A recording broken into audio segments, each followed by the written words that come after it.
Alright. 1938. Well,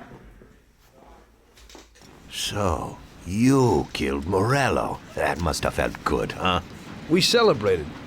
Salieri was thrilled, of course. We ran the whole town, practically, and there seemed to be an end to the bloodshed.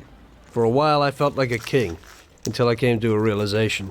If a regular guy like me could kill the most powerful man in the city, what good was all his power?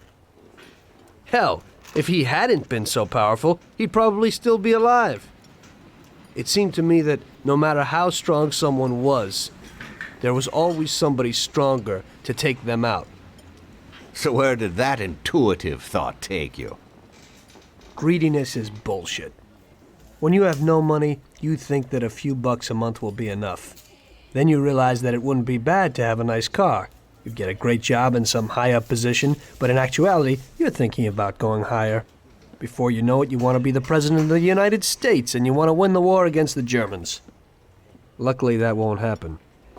Plus, the whole strategy of watching other people's backs has one basic flaw. regular guy. The whole time you have to watch your own back in case someone else has the same idea. Yeah, you just a So I regular thought to guy, myself, had a lot of money. maybe I ought and, to change my priorities a little. Fuck be, and I'm poor. Great Bible story. Laugh it up. You know where it got me in the end.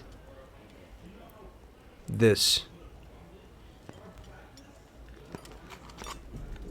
Who is it? It's from 1920. The old man is Don Pepone. The two younger ones are Salieri and Morello.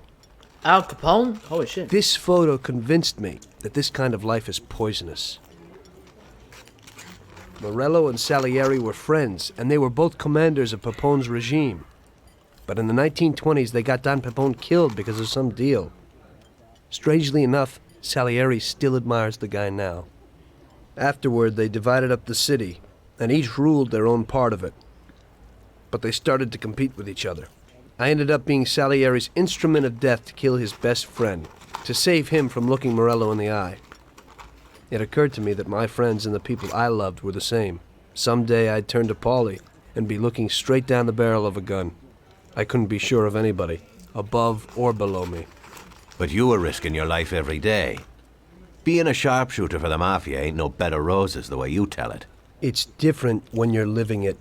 When you're full of energy and you're fighting for your life with someone who's like your brother. You're just two soldiers who know what needs to be done. And it all depends on your ability to survive. It's a war. The constant feeling that you can't even trust your best friend is terrible. You are alone, and death can come from anywhere. I'd lie awake at night wondering if the joke my best friend told me was really just a joke, or if I should get prepared for my own execution. A person needs someone he can trust.